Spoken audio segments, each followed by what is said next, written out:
우리 같이 하나님 말씀 보도록 하겠습니다. 우리 사도행전 12장 20절로 25절까지의 말씀인데요. 사도행전 12장 20절로 25절까지의 말씀입니다. 우리 함께 합독해서 하나님께 올려드립니다. 헤롯이 두로와 시돈 사람들을 대단히 노여하니 그들의 지방이 왕국에서 나는 양식을 먹는 까닭에 한마음으로 그에게 나와 왕의 침소 맡은 신하 블라스도를 설득하여 화목하기를 청한지라. 헤롯이 나를 택하여 왕복을 입고 단상에 앉아 백성에게 연설하니 백성들이 크게 부르되 이것은 신의 소리요 사람의 소리가 아니라 하거늘 헤롯이 영광을 하나님께로 돌리지 아니하므로 주의 사자가 곧 친히 벌레에게 먹혀 죽으니라. 하나님의 말씀은 흥왕하여 더하니라. 바울과 사울이 부조하는 일을 마치고 마가하는 요한을 데리고 예루살렘에서 돌아오니라. 아멘. 월요일 새벽 아침에 함께 예배로 시작하는 모든 분들을 주님으로 축복합니다. 하나님께서 기뻐하시고 우리의 삶을 옳은 길로 인도해 주시고 영광 받으실 줄 믿습니다. 기도하겠습니다. 하나님 아버지 감사합니다. 이 시간도 우리가 가난한 마음으로 주님의 말씀을 사모하는 마음으로 이 자리에 나와 있습니다. 주님, 부족한 종을 가려주시고 오직 성령께서 말씀하셔서 우리의 영혼을 채우시고 새롭게 변화시키시는 하나님께 영광을 돌리는 삶을 살아갈게 하시는 귀하고 복된 시간 되게 해주시옵소서. 예수 그리스도의 이름으로 기도드립니다. 아멘. 사도행전 12장 20절에서 25절 말씀을 가지고 메인스트림에 선 사람이라는 제목으로 함께 은혜 나누겠습니다. 이곳 캄보디아도 최근에 그 백신 접종이 시작이 되었습니다. 지난 2월 7일 날 처음으로 중국에서 도네이션한 백신이 60만 도스가 들어왔습니다. 30만 명분이죠. 그것은 100만 도스를 약속한 중국이 캄보디아를 향해서 이렇게 얘기했어요. 캄보디아는 1대1로 프로젝트의 아주 중요한 나라고 동반자고 또 동남아시아의 거점 국가다. 이렇게 얘기하면서 그것을 또 무상으로 이렇게 주고 있습니다. 그래서 지난 10일 그 훈센 총리의 아들인 사송 장군이 있습니다. 훈마닛이라고. 그 사람이 먼저 최초로 접종을 텔레비전 생방송으로 이렇게 하며 시작을 하게 되었습니다. 30만 명분이라 사실은 굉장히 열악한 것이지요. 캄보디아가 이럴 때는 참 국력이 그렇구나 이런 생각이 좀 이렇게 들게 되는데요. WHO나 아니면 호주, 인도, 또 중국산 그런 백신들을 지금 약 1,000만 명 정도 것을 이렇게 협상하고 있습니다. 캄보디아는 원조로 이렇게 살아가고 있는 나라죠. 근데 그 중에서도 해외 원조 국가가 1위가 바로 중국입니다. 중국이 지금까지 뭐 수십조 원의 그런 그 지원을 해서 이 나라를 아주 뭐 새롭게 바꾸다시피 하고 있습니다. 그 2위 국가가 한국인데 약 4조 원. 그러니까 그 차이가 어마어마한 것이죠. 자, 그래서 이 캄보디아는 이 중국을 바라볼 때 어떤 마음으로 바라볼까요? 네, 아주 중요하고 또 의지하고 또 그 의중을 살피고 그렇게 지내고 있습니다. 만약에 이 캄보디아 총리가 무슨 이유든 간에 그 훈센 그 중국 주석의 마음을 만약에 서운하게 했다라고 하면 아마도 급히 특사를 파견해서 그 마음을 다시 돌이킬 수 있도록 모든 노력을 다할 것이다. 이런 생각을 하게 됩니다. 오늘 이 성경 본문을 보면 그 이스라엘과 그리고 또 두로 시돈이라고 하는 그 해상 국가 도시죠. 도시국가. 이 두 나라의 관계가 그와 같은 관계다 이런 생각이 좀 들게 됩니다. 오늘 20절에 보시면 두로와 시돈이라고 나오죠. 우리가 성경 복음서를 보면 그 예수님도 거기에 언급을 많이 하시고 또 더 올라가면 우리가 뭐 그 선지서에도 많이 나오고요. 그리고 더 올라가면 솔로몬 시대도 나오고 또 그 전에 사사기 시대도 등장하는 것이 이 두로와 또 시돈입니다. 이 두로와 시돈은 우리가 이스라엘 지도를 좀 한번 생각해 보시면 밑에 그 사해가 있죠. 그리고 그 요단강을 쭉 타고 올라가면 그 갈릴리 호수 바다가 나옵니다. 그 갈릴리 호수 바다의 서편 쪽이 갈릴리 지역입니다. 예수님께서 태어나시고 자라신 곳이요. 그 갈릴리 지역에서 더 서쪽으로 가서 약간 위로 올라가면 거기가 이제 지중해가 나오죠. 그 지중해가 나오는 곳에 있는 도시가 두로라고 하는 도시입니다. 그리고 그 두로에서 약 40km 위에 떨어진 곳이 또 역시 그 해상 도시죠. 바로 시돈입니다. 이 두로와 시돈은요, 우리 사사기 시대에 보시면 그 이전에 그 여호수아가 전복 전쟁을 할 때 그 아셀 지파에게, 스불론과 아셀 지파에게 그 배분한 땅에 속해 있는 그런 도시들인데 그때 정복하지 못했었습니다. 그 이후로도 우리 사사 시대에는 아주 이스라엘을 아주 압제하는 그런 이방 민족으로 나오게 되고요. 아주 역사적으로 수천 년 동안 이스라엘에 대적하고 있는 그런 이방 국가들이죠. 그런데 우리가 솔로몬 시대에 보면 그 성전을 지을 때 백향목이 또 이곳에서 오죠. 그리고 나중에는 우리가 포로 이후에 그 돌아온 자들이 다시 성전을 지을 때도 여기서 나무를 가져오고 또 기숙자들을 데려오는 것을 우리가 성경을 통해서 볼 수 있습니다.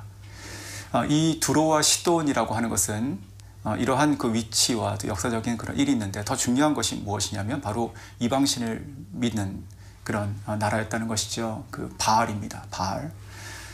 그 바알을 믿었는데 그래서 솔로몬이 그의 많은 처 중에 한 사람이 이 정약 결혼으로 여기서 그 공주를 데려오죠. 그래가지고 그 솔로몬이 이방 우상 숭배를 만들기도 했었는데 아주 결정적으로는요. 그 이후에 분열 국가가 된 이후에 그 아합 왕이 이 시돈의 공주를 데려옵니다. 그것이 누굽니까? 바로 이세벨입니다. 그래서 그 이세벨이 들어온 이후에 정말로 좀 표현이 그렇지만 이스라엘이 종교적으로 사단이 나버립니다. 그러니까 이 바알 때문에 여호와와 바알의 이 대립으로 이 나라가 완전 쪼개지고 완전 그렇게 하나님 보시기에 정말 악을 행하는 나라로 되는 것이 바로 이세벨, 그리고 이세벨이 왔던 그 출신지가 바로 이 시돈입니다. 그래서 이 예수님께서는요, 그 유대인들의 완악함을 표현하실 때 두로와 시돈이라는 그런 비유를 하셨습니다. 그와 같이 이스라엘 백성에게 있어서는, 유대인에게 있어서는 이 두로와 시돈은 아주 악하고 정말 보기 싫은 그런 이방인들인 것이죠. 그러나 예수님께서는 그럼에도 불구하고 우리 수르보니게의 여인의 그 귀신 들린 딸을 고치시잖아요. 바로 이것이 두로 지방입니다. 이와 같이 그 복음의 메시지를 가지고 또 접근하셨던 그 갈릴리 그 전도 여행 가운데 예수님의 포함되었던 그런 지역이기도 합니다. 자, 그런데 오늘 20절에 보시면 오늘 지금 상황이 어떤 상황인가 보면 이 헤롯이 이 두로와 시돈으로 인해서 아주 화가 많이 났습니다. 그런데 그들은 이 두로와 시돈이에요. 그들이 이 왕국에서 나는, 이 왕국이라는 것은 이스라엘이죠. 그러니까 이 갈릴리 이 곡창지대에서 나는 이 곡식들이 필요했던 것입니다. 이것은 우리가 솔로몬 시대로 올라가서부터 시작되는 것으로 볼 수 있는데 약 1000년 전이죠. 이 성경이 나와 쓰여지고 있는 이 당시로 봤을 때 그 솔로몬 성전 때 이 백향목을 가져오고 또 기숙자들이 와가지고 토목공사를 하게 되죠. 그래서 이 솔로몬이 이것을 어떻게 갚을까라고 하니까 그냥 쓰십시오 이렇게 얘기하지만 나중에 돈을 지불하고 그 다음에 이제 곡식과 양식을 거기에 주기 시작하게 되는데 그 이후로 계속 그렇게 됐다라고 성경에 나오고 있거든요. 그 열왕기상에. 그래서 오늘 이 지금 컨텍스트가 바로 그러한 상황 가운데 이 두로와 시돈은 어쨌든 간에 이 갈릴리 곡창지에서 나왔던 이 곡식이 필요한 것입니다. 그런데 이 헤롯이 화가 나서 이것이 지금 끊길 것 같다라고 하는 그런 위험에 처했다라고 하는 것이죠. 그러할 때 그들은요, 이 두로와 시돈에서는 사람을 급히 특사를 파견하게 되는 것이죠. 그러면서 이 블라스토라고 하는 침소를 맡은 자, 즉 이 헤롯의 최측근을 아마도 뇌물을 먹였을 것이에요. 그러면서 이 화목하기를 정했다라고 하는 것은 다시 화친조약을 맺자라고 하는 이 상황으로 되고 있는 것입니다. 이 말씀을 묵상하고 이 상황을 좀 머릿속에 그려보니까 이것이 그 메인스트림 어떤 그런 큰 주류의 어떤 그런 파워가 있고 그것에 부속되어 있는 어떤 그런 모습이다라고 하는 생각을 해봤습니다. 지금 이 컨텍스트에서만 보면 우리가 이스라엘과 헤롯을 메인스트림으로 볼 수 있는 것이고 그리고 이 두로와 시돈 그리고 그것이 지금 와서 붙어 있는 것이죠. 그리고 이 헤롯은 이 메인스트림 정점에 서 있는 가장 최고의 권력자, 실력 행사자가 되는 것입니다. 자, 그래서 이 21절에 보시면 이제 헤롯이 나를 택하여라고 되어 있습니다. 여유가 있는 것이죠. 우리가 지금 이 키를 쥐고 있으니까 이 두로와 시돈에 있는 사람들이 왔을 때 내가 그냥 내가 원하는 나를 택하는 것이에요. 그들에게 조바심을 느끼게 하고 아주 그냥 그 마음을 가난하게 만드는 것이죠. 그래서 이 협상입니다, 이것이. 그래서 나를 택하여서 그들을 불러서 어떤 그 군중들 가운데 있게 하고, 그리고 그가 옷을 입고 왕복을 입고 나가서 연설했다라고 되어 있는데요. 자, 이 왕복이라고 하는 것을 역사학자들이 어떻게 이해를 하냐면, 아마도 헤롯은요, 그 당시에 은으로 되어 있는, 은으로 만든 그 겉옷을 입었을 것이다라고 얘기하고 있습니다. 그것이 은을 입힌 어떤 실로 짠 그런 것을 얘기하겠죠. 자, 한번 생각해 보십시오. 이 헤롯이 그 연단 위에 올라가 있습니다. 밑에 군중들이 있어요. 이것이 왕궁일 수도 있고 아니면 어떤 큰 광장일 수도 있는데요. 거기 위에 올라가 있어요. 헤롯이 저기 위에 있습니다. 그리고 그가 많은 사람들을 모아놓고 지금 연설하는 이 시간이 아마도 뭐 낮 시간이었겠죠. 밤은 아니었으니까 낮 시간입니다. 해가 쨍쨍한 아주 좋은 날을 택했어요. 자, 그러면 그가 입고 있는 이 옷이 어떻게 됐을까요? 그 햇빛 가운데 아마도 반짝반짝 빛났을 것입니다. 그러니까 그 헤롯이라는 사람이 저기 위에 서 있는데 그의 옷이 햇빛에 붙여가지고 헤롯 자체가, 그 사람 자체가 눈이 부시게 빛이 나는 것이에요. 그러면서 그가 연설하죠. 큰 소리로 마치 왕처럼 모든 것의 주제인 것처럼 이야기합니다. 자, 그랬을 때 22절에 사람들의 반응이 나옵니다. 뭐라고 얘기합니까? 와, 이것은 사람의 소리가 아니구나. 이것은 신의 소리다. 이렇게 얘기하죠. 그런데 이것은 아마도 우리가 이 유대인들, 대부분이 유대인들이죠. 그리고 이 두로와 시돈에서 왔던 어떤 그런 사절단들이 있었을 거예요. 특사들이. 그들이 같이 있는데 아마도 이 이야기는 이 두로와 시돈에서 온 사람들 입에서 먼저 나왔을 것입니다. 왜냐하면 우리가 추정할 수 있는 것이 이렇게 두 가지가 있는데요. 첫 번째는 그들의 상황이 그렇게 해야 됐을 것이고 아첨을 하는 것이죠. 그리고 두 번째는요, 이 유대인들은요, 아무래도 그 당시에는 물론 로마의 그런 통치 가운데 있었다 하더라도 그들은 유일신, 여호와 유일신을 섬기는 자들이 유대인들입니다. 그러니까 사람을 향해서 신이다라고 얘기하진 않았을 것입니다. 반면에 이 두로와 또 시돈이라고 하는 이 해상 도시들은요, 그 당시에 이 지중해를 끼고 뭐 저기 유럽과 혹은 또 아프리카, 이집트에서 오는 또 이쪽 육지 쪽으로, 내륙 쪽으로 이어진 모든 것에 대한 어떤 거점 도시가 되는 것이죠. 물건이 들어오고 빠지고 사람이 만나고, 그래서 거기는 아주 자유로운 도시고 또 아주 풍요로운 도시고, 그리고 이것은 아주 헬레니즘 가운데 있었던 그런 도시였습니다. 즉, 그 당시에 이제 로마가 지배하고 있었지만 그 이전에 있었던 그 알렉산더 대왕 때부터 내려왔던 그 헬레니즘 문화, 모든 사람과 모든 만부는 신이 될 수 있는 것이죠. 그래서 아주 기이한 현상은 신적인 현상이고 아주 특별한 사람의 모습은 신으로 우리가 볼 수 있는 것입니다. 그래서 아마도 이 두로와 시돈에서 왔던 사람들이 이 헤롯의 반짝반짝거리는 모습을 보면서 그 마음 가운데 기회를 얻었을 것이에요. 그렇구나, 지금이다. 와, 이것은 사람의 소리가 아닙니다. 저분은 헤롯 왕은 신입니다. 이렇게 얘기한 것이죠. 이것이 22절입니다. 자, 그런데 이제부터 저희가 오늘 하고 싶은 본론의 이야기를 좀 더 깊게 들어가 보겠습니다. 23절에 뭐라고 되어 있습니까? 헤롯이 영광을 하나님께 돌리지 아니하므로 주의 사자가 친히 그가 벌레 먹어 죽습니다. 자, 보십시오. 22절까지 이 상황은 쭉쭉쭉쭉 연결되는 것 같아요. 그런데 23절이 갑자기 뚝 들어온 느낌이 좀 듭니다. 그러니까 22절과 23절을 우리가 어떻게 이해를 해야 되는가, 이것이 좀 문제가 되는 것이에요.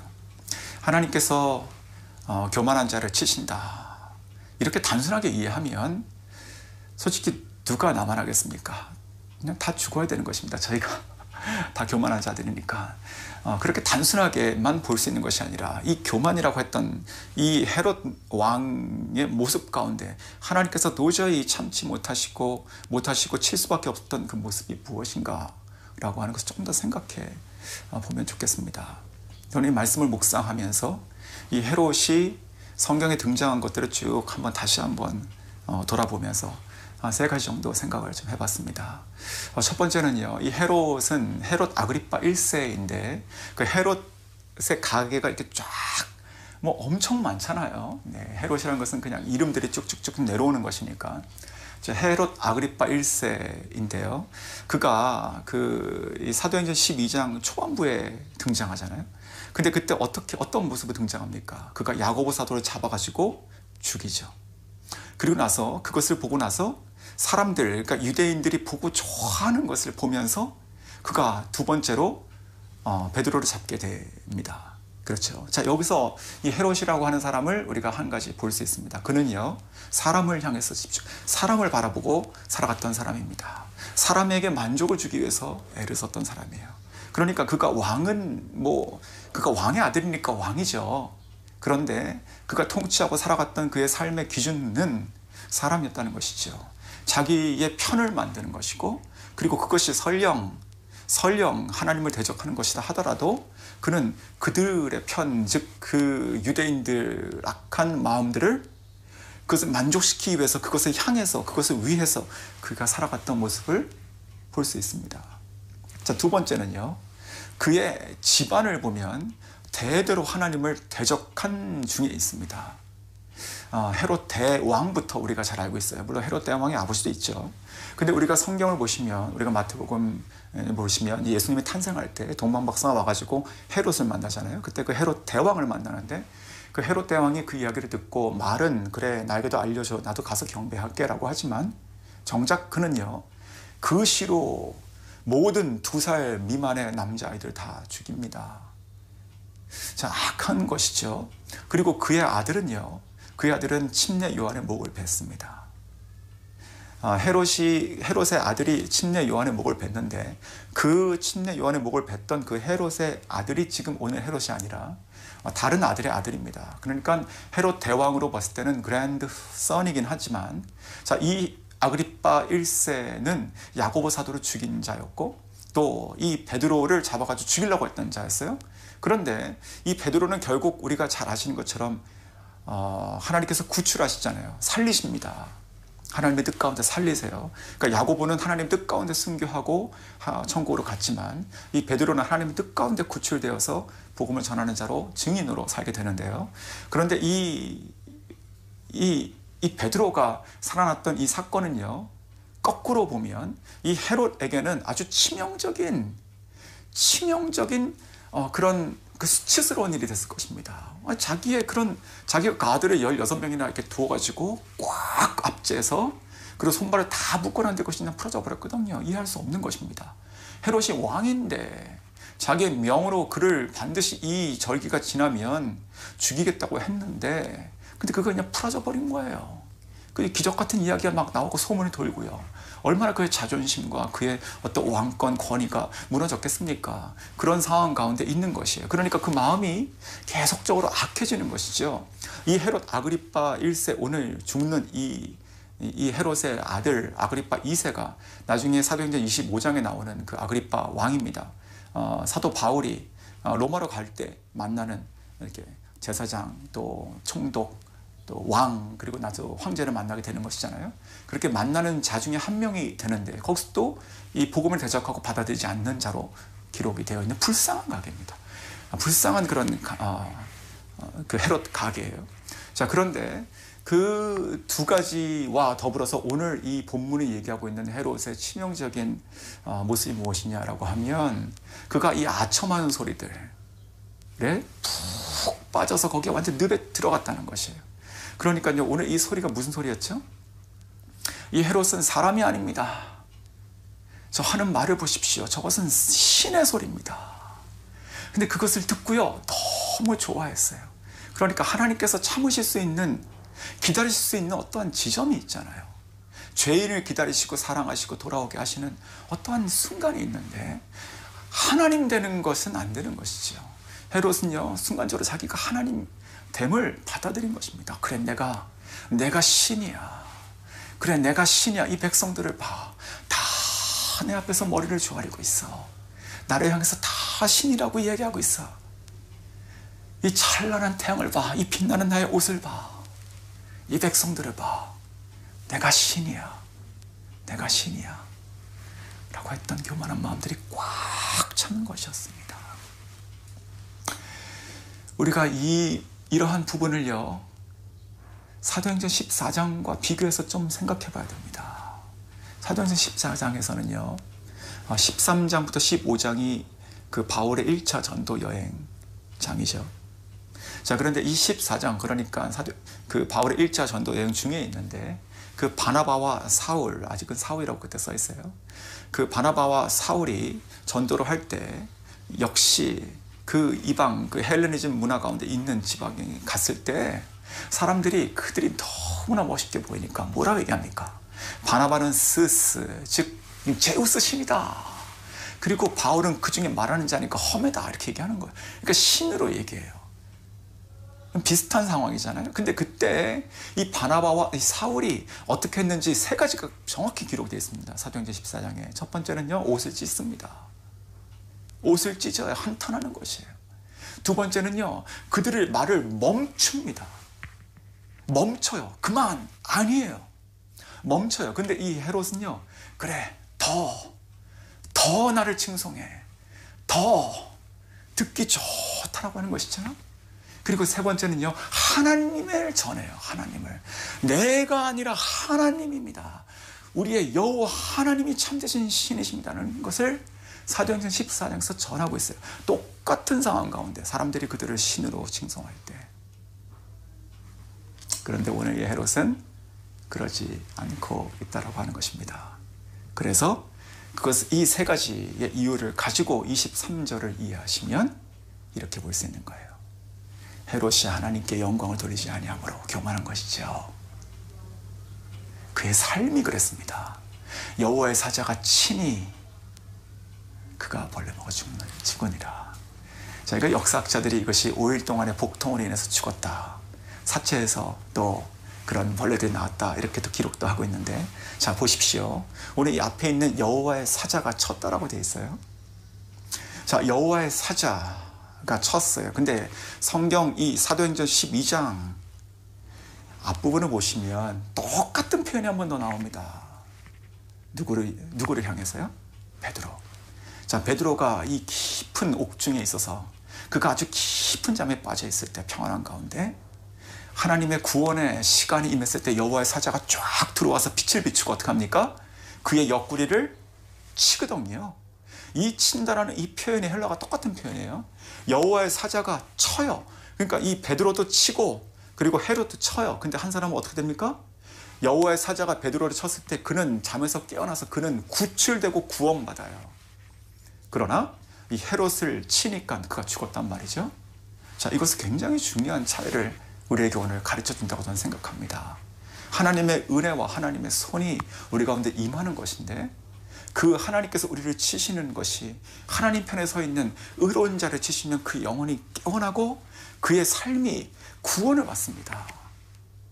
그런데 하나님을 대적하고 교만하고 하나님께 영광을 돌리지 않는 자를 치시면 죽는 것뿐입니다. 자, 그래서 이 메인스트림을 살아갔던 것 같이 보였던 이 헤롯 대왕, 그 중에 정점에 있는 빛나는 신과 같이 칭송받았던 그 한 사람이 죽었어요. 그리고 오늘 24절과 25절을 보십시오. 자, 오늘 24절과 25절은요, 이게 구성적으로 보면 약간 이 사도행전 11장 끝물에서 이어져 있는 것 같이 보여요. 그래가지고 뭐 성경학자들이 아마도 이것을 시차적으로 어떻게 맞춰야 되는가 좀 고민하고 있는 것 같습니다. 이것이 그러니까 이 헤롯 왕이 죽은 것은 AD 44년입니다. 역사적으로 정확하게. 이 베드로가 잡히고 구출되었던 요때 이 44년의 이야기인가, 아니면 그것보다 조금 이후의 이야기인가라고 하는 그런 뭐 학자적인 그런 논쟁이 좀 있긴 하지만, 중요한 것은요, 그 때거나 혹은 그 바로 직후의 이야기예요. 자, 오늘 이 지금 바나바와 사울이 결국은 그 부조의 일을 마치고 마가라 하는 요한을 데리고 다시 예루살렘에서 돌아가니라. 어디로? 그러니까 안디옥으로 돌아가는 거예요. 이 안디옥으로 돌아갔다는 것은 사도행전 11장에 나와 있는 안디옥 교회에서 회심한 그 사울을 바나바가 데리고 와가지고 그를 회복시키며 목회 훈련을 시키는 교회가 안디옥 교회잖아요. 이 안디옥 교회의 뿌리는 사도행전 8장 1절에 나와있던 교회가 핍박당하는으로 말미암아 스데반이 죽고 흩어진 자들 중에 일부 무리가 안디옥에서 교회를 시작했다고 정확히 기록되어 있습니다. 그러니까 그 교회에서 지금 왜 내려왔냐라고 하면 이 갈릴리 지역에 그 흉년이 있었어요. 기근이. 그래가지고 이 안디옥 교회에 있는 성도들이 예루살렘에 있었던 이 공동체, 이 교회 공동체의 이 성도들에게 헌금을 한 거예요. 구제 헌금. 그 구제 헌금을 가지고 이 바나바와 사울이 이렇게 쭉 내려왔을 때 지금 이 베드로와 그리고 야고보 사도의 일이 일어났던 것이고 혹은 직후요. 그리고 이 두로와 시돈의 이 역학적인 국제적인 관계에서 쭉 왔다가 헤롯이 그 위에 메인스트림의 정점으로 쫙 올라가서 빛이 나다가 착 죽어버리는 순간입니다. 자, 그러할 때 지금 그러한 것들을 보면서 마치 노바디처럼 아무것도 중요해 보이지 않는 그저 바나바와 그 사울이라고 하는 두 사람이 다시 돌아갔다라고 돼 있는데요. 그런데 이 24절과 25절이 아주 중요합니다. 왜냐하면 자 24절 보십시오. 하나님의 말씀이 이렇게 돼 있어요. 하나님의 말씀. 자, 하나님의 말씀은 그 당시에 지금 신약 성경이 쓰여지기 전입니다. 오늘 여기서 지금 마가라 하고는 요한이 있잖아요. 이 마가는 로마식 이름이고 요한은 유대 이름이에요. 같은 사람이죠. 이 마가가 나중에 마가복음을 지은 마가로 사람들은 성경학자들이 보고 있어요. 이 마가복음은 복음서 중에 첫 번째 겁니다. 그래서 원시복음이라고 얘기하죠. 즉 우리가 지금 알고 있는 신약 성경 자체가 없어요. 전혀 없는 가운데 하나님의 말씀이 흥황했다라고 하는 것은 무엇입니까? 뭐 이렇게 성경이 보급됐다 그런 뜻이 아니고요. 사람들의 입에서 하나님의 말씀, 복음, 예수 그리스도, 십자가와 부활에 대한 얘기가 흥황한 것이에요. 자, 보십시오. 자, 이것이 22절과 어떻게 대비가 되는지 한번 생각해 보십시오. 22절에 이 사람들이 헤롯이 연설을 쫙 할 때 그 연설하는 소리를 듣고 뭐라고 얘기합니까? 와, 이것은 사람의 소리가 아니고 신의 소리구나 라고 얘기하죠. 그래가지고 그것 때문에 결국 23절에서 그가 죽어요. 자, 신의 소리다라고 얘기했던 그것과 대비하여 하나님의 말씀이 나오는 거예요. 이 하나님 말씀이 소리거든요. 여기서는요. 쓰여진 우리가 알고 있는 신약 성경의 복음이 있기 전에 예수 그리스도를 증거하는 소리들이에요. 증인들에게. 우리가 계속적으로 만나는 사람에게 너 그리스도에 대한 복음 들어봤냐? 십자가 달려 돌아가시고 부활하신 하나님의 아들 예수님에 대한 얘기 들어봤냐? 그 이야기, 그 하나님의 복음의 말씀이 흥황한 거예요. 말씀이 흥황했대요. 자, 그래서 제가 이 표현이 무엇인가 너무나 이렇게 가슴이 벅찼습니다. 이 영어 성경 많은 것을 대역을 보니까 우리가 주로 NIV에서는 이것이 increase and spread 이렇게 돼 있어요. 그런데 그 NASB나 킹 제임스 버전 같은 어떤 그런 조금 더 직역한 그 원어를 직역해서 번역하는 영어 성경들을 보면 이것이 grow and multiply라고 되어 있습니다. 예전에 그 베드로전서 그 1장 1절에도 이것이 더한다. 하나님의 은혜와 사랑이 더 있기를 원한다 할 때 멀티플라이였습니다. 마찬가지예요. 이 사도행전에 지금 이 하나님 말씀이 결국 뭡니까? 바로 메인스트림입니다. 이 사도행전의 1장에서 예수님께서 승천하시고 2장에서 성령이 내려오셔서 교회가 폭발하여 탄생하잖아요. 그러면서 하나님의 공동체가 좀 기적적으로 정말 이상적으로 일어납니다. 그리고 6장에서 정말 이것이 감당할 수 없는 사도들로 인해서만 감당할 수 없는 교회가 됐을 때 사람들을 세우죠. 성령과 지혜가 충만한 사람, 칭찬 듣는 사람 세우잖아요. 스데반을 위시해서. 근데 그들이 결국은 최초의 순교자가 나오고 나서 7장에서 8장에서 교회가 흩어져 버리고 끝나는 줄 알았는데 그 이후에 이 복음이 쫙 퍼지는 강줄기가 된다는 것입니다. 그래가지고 하나님의 말씀이 흥황한다, 더한다, 더 커진다라고 하는 말이 사도행전 곳곳에 계속 나옵니다. 이것이 메인스트림인 것입니다. 하나님의 이 복음과 성령께서 하시는 이 일이 이것이 정말로 메인스트림이 되는 것이에요.